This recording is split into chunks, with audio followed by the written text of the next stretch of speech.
बिस्मिल्लाहिर्रहमानिर्रहीम। लाखों करोड़ों दुरूदो सलाम मोहम्मद मुस्तफ़ा सल्लल्लाहु अलैहि वसल्लम और आले मोहम्मद पर। मैं हूँ उमर दराज गोंदल। मैं आपको जो सबसे बड़ी खबर इस वक्त देना चाहता हूँ वो ये है कि फ़ौज के सुप्रीम कमांडर यानी सदर आरिफ अलवी वो इस वक्त ज़मान पार्क पहुँच गए हैं और मेरी अब से थोड़ी देर पहले तहरीक इंसाफ की एक अहम रहनुमा से मुलाकात भी इस सिलसिले में हुई और वहाँ पर जो इत्तलात आई हैं, जो चीज़ें कन्फर्म हुई हैं, इमरान खान की तमाम मसरूफियात, यानी अब से थोड़ी देर पहले उनका एक मीडिया के साथ इंटरव्यू था, उस इंटरव्यू को कैंसिल कर दिया गया है। आज फौरी तौर पे जैसे ही समरी सदर मुमलिकत को मिली और ऐवान सदर ने यह तस्दीक कर दी है कि समरी उनको मिल गई है, तो नूर खान एयरबेस के ऊपर सदर के तैयारी को फौरी तौर पर हुक्म दिया गया कि एक्टिव हो जाएं। सदर साहब जो हैं वो जाना चाहते हैं ज़मान पार्क इमरान खान से मुलाकात के लिए। खान साहब की मुलाकात के हवाले से चीज़ें जो थी वो तो हमें मालूम था, तो फौरी तौर पर सदर पाकिस्तान जो फौज के सुप्रीम कमांडर भी हैं और उनको आइन का आर्टिकल 48 इस चीज़ की इजाज़त देता है कि वो चाहें तो 15 रोज समरी रोक सकते हैं, फिर दोबारा समरी भेजेंगे तो उसके बाद अगले 10 दिन भी समरी, तकरीबन 25 दिन का टाइम स्पैन बनता है जो सदर के पास है। सदर इस वक्त खबर यह है कि क्या वो समरी के साथ वहां पे आए हैं या समरी के बगैर आए हैं। जारी बात है, ये बात इररेलेवेंट है, समरी वहां पड़ी हो सदर के पास हो, लेकिन वो आए इसलिए हैं कि वो मुशावरत करने के लिए कि इमरान खान का हुक्म क्या है, इमरान खान कहते क्या। लेकिन पाकिस्तान तहरीक इंसाफ इस वक्त मौक़िफ़ जो अपना रही है, जो शिबली फराज साहब हैं, इस हवाले से उनका कहना यह है कि पाकिस्तान तहरीक इंसाफ इसमें रुकावट नहीं बनेगी, इस आइनी अमल को आगे बढ़ने देगी। लेकिन सदर साहब के पहुंचने के हवाले से इस वक्त जो लीगल टीम है उसको बुला लिया गया है ज़मान पार्क के अंदर ताकि कानूनी जो मशवरे हैं वो किए जा सकें। वो क्या कहते हैं खान साहब इस बारे में मुकम्मल तौर पे चीज़ों को लेकर आगे चलना चाहते हैं। नून लीग की जानिब से खबरें ये ब्रेक करवाई जा रही हैं कि इमरान खान जो हैं वो नेक तमन्नाओं का इजहार करेंगे और फौरी तौर पे ये समरी मंजूर हो जाएगी। बहुत सारे लोग ये कह रहे हैं कि नहीं जी, सदर साहब ने समरी के ऊपर दस्तखत कर दिए हैं और दस्तखत करने के बाद वो आए हैं। ऐसा नहीं है, सदर के पास इख्तियार है और फौरी तौर पे करने का कोई ऐसी भी कानून के अंदर नहीं लिखा हुआ कि सदर के पास दस्तखत समरी आए तो उससे अगले ही घंटे आपको उसके ऊपर दस्तखत करने, ऐसा आइन के अंदर कुछ भी नहीं है। अब दूसरी जानिब एक और जो अहम डेवलपमेंट इस वक्त हुई है कि जो फौज के सुप्रीम कमांडर हैं वो आए हैं यहाँ पे लाहौर के अंदर, लेकिन एक और इस्टेब्लिशमेंट की अहम पर्सनैलिटी,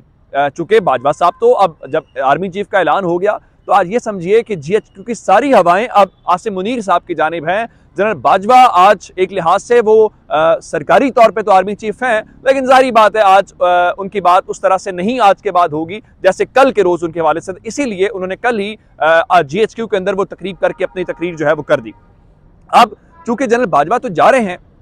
तो जनरल बाजवा के जाने के बाद तो अब उनकी एक शायद मुलाकात हो, शायद नहीं बल्कि मुलाकात तो होगी। जिस तरह जनरल नदीम रजा जो हैं chairman joint chief of staff committee, उन्होंने सदर से मिले, सदर से मिलने के बाद वजीर आजम हाउस गए, वहां पे उनकी अलविदाई मुलाकात होगी। जो आउट गोइंग चीफ होता है उसकी मुलाकात वजीर आजम के साथ और सदर के साथ होती है, तो इसका मतलब यह है कि अब सदर पाकिस्तान और वजीर आजम के साथ जनरल बाजवा की एक मुलाकात होगी जिसके बाद वो रवाना हो जाएंगे। उसके बाद आसिम मुनीर साहब को वजीर आजम ऑफिस बुलाया जाएगा और वहाँ पे वो सल्यूट मारेंगे वजीर आजम को, वजीर आजम उनको मुबारकबाद देंगे। और जिस तरह जनरल बाजवा को 2016 के अंदर अपॉइंट किया गया था और नवाज शरीफ और नून लीग ने उस वक्त उनकी एक अंदर आने की, जहाँ पे वो बाजवा साहब सल्यूट कर रहे हैं नवाज शरीफ को, बिल्कुल उसी तरह से एक वीडियो जारी की, तासुरी देने की कोशिश की, देखिए जनरल बाजवा जो है वो नवाज शरीफ को सल्यूट कर रहे हैं। नून लीग उस तरह की एक और वीडियो जारी करेगी। लेकिन जो इस्टेब्लिशमेंट की अहम पर्सनैलिटी गई है वो इस हवाले से बहुत इंपॉर्टेंट है और वो जो पर्सनैलिटी हैं वो नदीम अंजुम हैं, यानी DG ISI अब से थोड़ी देर पहले वहां पे पहुंचे हैं और बताया गया है कि बाहमी दिलचस्पी के उमूर पे उन्होंने गुफ्तगू की है। अब ये बाहमी दिलचस्पी के उमूर क्या हो सकते हैं आप भी जानते हैं, मैं भी जानते हैं। अब DG ISI का वहां पे पहुंचना क्या मानी रखता है कि उनकी वजीर आजम ऑफिस के अंदर एंट्री हुई है। एक मुलाकात उनकी इस समरी के आने से पहले भी हुई थी और वो खबर भी मैंने आपको दी थी, अब समरी भेजने के बाद भी हुई है। अब देखना यह है कि जो मौजूदा इस्टेब्लिशमेंट है क्या वो और गवर्नमेंट ऑन पेज है, या फिर ये देखना है कि गवर्नमेंट ने आर्मी चीफ, जो आमतौर पे नाम एक रिकमेंड करते हैं कि इसको आर्मी चीफ लगा दें, ये उसके बगैर ही उन्होंने आर्मी चीफ लगा दिया है। तो शायद वो कोई पैगाम लेके आए हैं या उनकी जानिब से किसी रद्दअमल का इजहार किया गया है। इसको फौरी तौर पे परखना आसान नहीं होगा, ये आपको आने वाले चंद दिन इंतजार करना पड़ेगा कि पाकिस्तान तहरीक इंसाफ और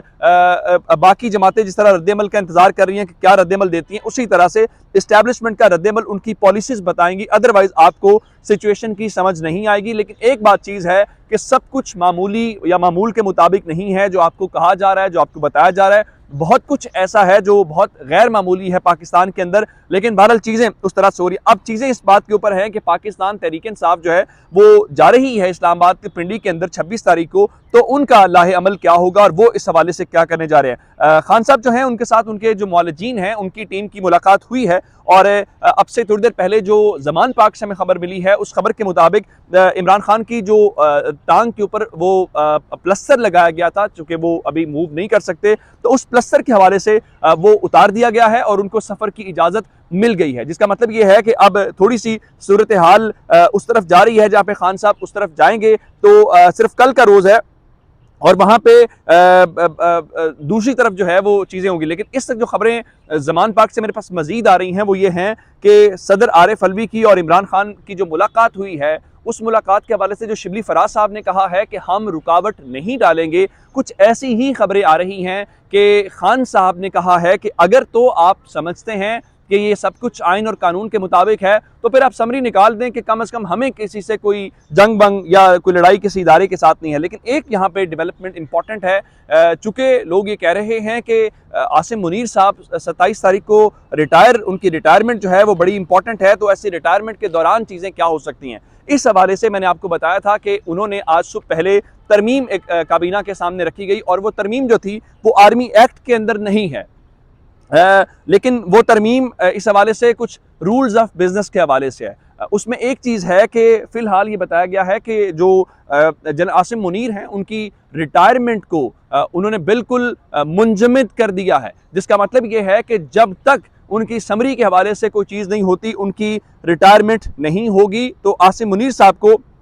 जो रिटायरमेंट वाला मामला है वो अब नज़र आपको नहीं आएगा, बल्कि रिटायरमेंट जो है उसको फ़िलहाल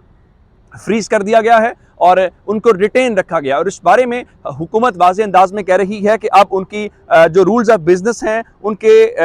1973 उसके शिक जो 15A है उसको भी तब्दील करने की काबीना ने मंजूरी दे दी है, जिसके बाद सदर के पास उनके मुताबिक कोई ऑप्शन ही नहीं है सिवाय इसके या तो वो दस्तखत करें, वो दस्तखत नहीं करेंगे तो समरी विड्रॉ की जाएगी, और विड्रॉ करने का मतलब ये होगा कि डायरेक्ट नोटिफिकेशन जो है वो प्राइम मिनिस्टर जारी कर देंगे और कहेंगे कि देखें हमने आर्मी चीफ उनको अपॉइंट कर दिया है तो आपको उसकी कोई ज़रूरत नहीं है। लेकिन एक बात और ज़रूर मैं आपके सामने रखना चाहता हूँ, वो ये है कि राना सनाउल्लाह ने अब से थोड़ी देर पहले कहा है कि सदर जो मर्जी करें, सदर जो मर्जी करें, वज़ीर आज़म का जो फैसला है इससे मुतल्लिक आर्मी चीफ के अपॉइंटमेंट से मुतल्लिक वो तब्दील नहीं होगा। लेकिन मेरा ख्याल ये है कि शायद चीज़ें अगले चंद घंटों के अंदर आपके सामने बड़ी क्लैरिटी के साथ आ जाएं और पाकिस्तान तहरीक इंसाफ जो है वो कहे कि हमारा मसला आर्मी चीफ नहीं है, हमारा मसला नए इलेक्शंस हैं। और फिर एक और बात जो है कि नया आर्मी चीफ आने वाला पिछली गवर्नमेंट का बोझ अपने सर क्यों लेगा, एक ऐसी गवर्नमेंट जो अनपॉपुलर हो, एक ऐसी गवर्नमेंट जो जिसके ऊपर खुद क्वेश्चन मार्क हो। तो मेरे ख्याल से चीज़ें इलेक्शन की तरफ ही जाएंगी, और आप डिफ़ॉल्ट का देख लें, आप इकॉनमी का देख लें, आप जितने मर्जी पैरामीटर्स के ऊपर रखना चाहते हैं, कोई भी इसको लेने के वाले को उसका बोझ लेने की तैयारी नहीं करेगी। तो पाकिस्तान तहरीक इंसाफ भी चाहेगी कि हम इलेक्शन पे फोकस करें। आर्मी चीफ की अपॉइंटमेंट होना थी, हो गई, उनका वो प्रॉब्लम नहीं है, उनका प्रॉब्लम इलेक्शन है। और रही बात कि इमरान खान के इस्टेब्लिशमेंट के पहले कौन से ताल्लुकात इतने शानदार थे कि आप कहें कि जनरल बाजवा के साथ उनके ताल्लुकात ठीक थे या बाकी चीज़ों के साथ सब कुछ हुआ, उसके बावजूद पाकिस्तान तहरीक इंसाफ ज़िमनी इलेक्शन जीती, तो उन चीज़ों से फ़र्क नहीं पड़ता। और बाकी रही एक और बात कि आप नून लीग की चॉइस के ऊपर इत्मीनान रखिए, शांत रहिए। नून लीग ने कभी मायूस नहीं किया, मुशर्रफ के मामले में, बाजवा साहब के मामले में, और बहुत सारी मिसालें दी जा सकती हैं। तो आप सिर्फ थोड़ा सा अंदाज़ा करें, थोड़ा टाइम गुजारने दें और आप देखेंगे कि यही नून लीग वाले आपको चीखें मारते हुए दिखाई देंगे। अपना बहुत सारा ख्याल रखिएगा। खुदा हाफिज़।